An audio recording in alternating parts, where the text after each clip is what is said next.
My name is Rich Risto, and I am a stranger in a strange land. The road that you're looking at here is Zhongwu Da Dao. This is in the southern end of the Tianning district of Changzhou, Jiangsu province. Typically this is one of the main sort of big roads. Off in the distance you can see the elevated beltway highway sort of thing, but that's not what I'm kind of curious about today.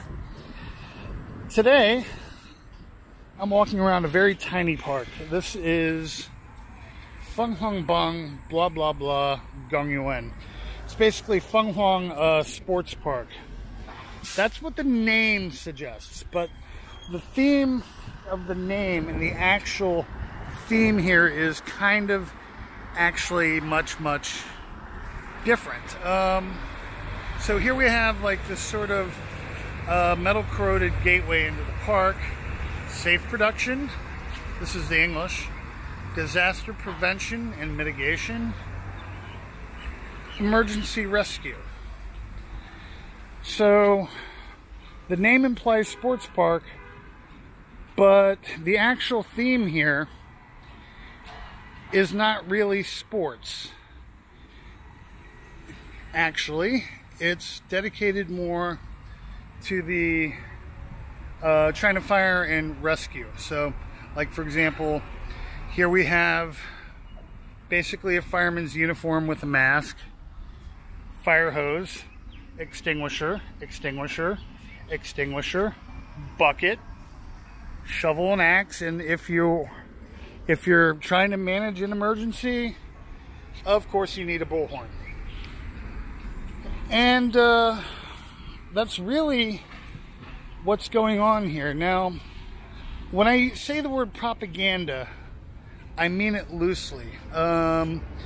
Propaganda being information that maybe a municipal government wants you to know. And so this sort of stuff, in terms of propaganda in public parks, is very common. So here we basically have what's a comic book about fire emergencies.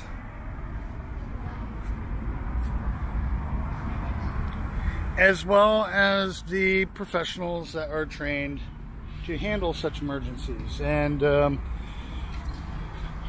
course you have a place here where you can have a child stick his head in the opening and take a very cute photo. Now,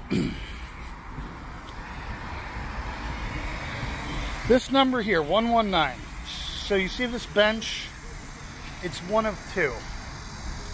119 is the number, the phone number that you call in the event of an emergency. So if you're ever in China and you see a fire and you want to report it, by all means, dial 119.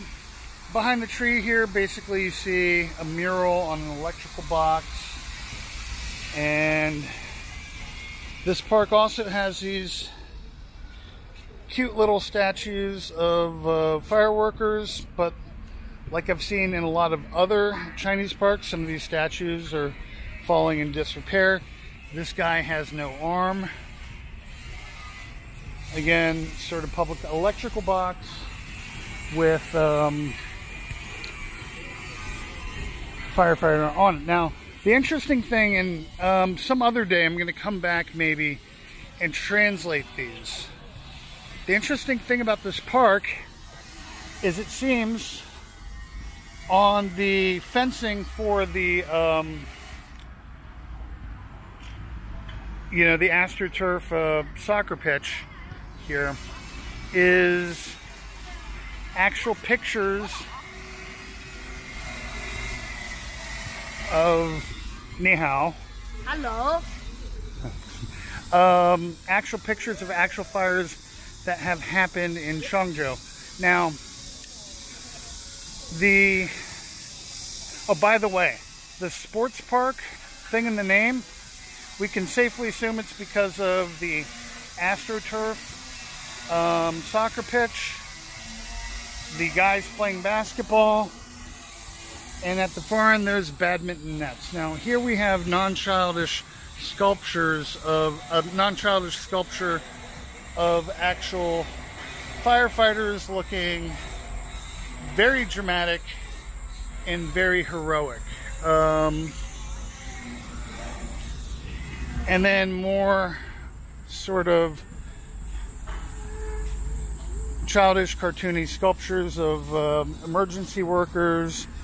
Again, more public information propaganda and what have you. And so, as you can see, there really is not much else here. And those kids are going to be following me around, so I'm going to have to end this video soon. Alright, nothing really new in terms of construction going on in China. But that's about that. Now, as I said, themed parks in China are more normal than what one may think. Does just happening upon a random fire-related themed park that's doubling as a sports park, is it surprising? Well, thematically, yes, but the fact that this exists does not surprise me in the least. At any rate. So that about does it for this video. Thank you for watching. And if you like to wander around like I do, until next time, safe travels.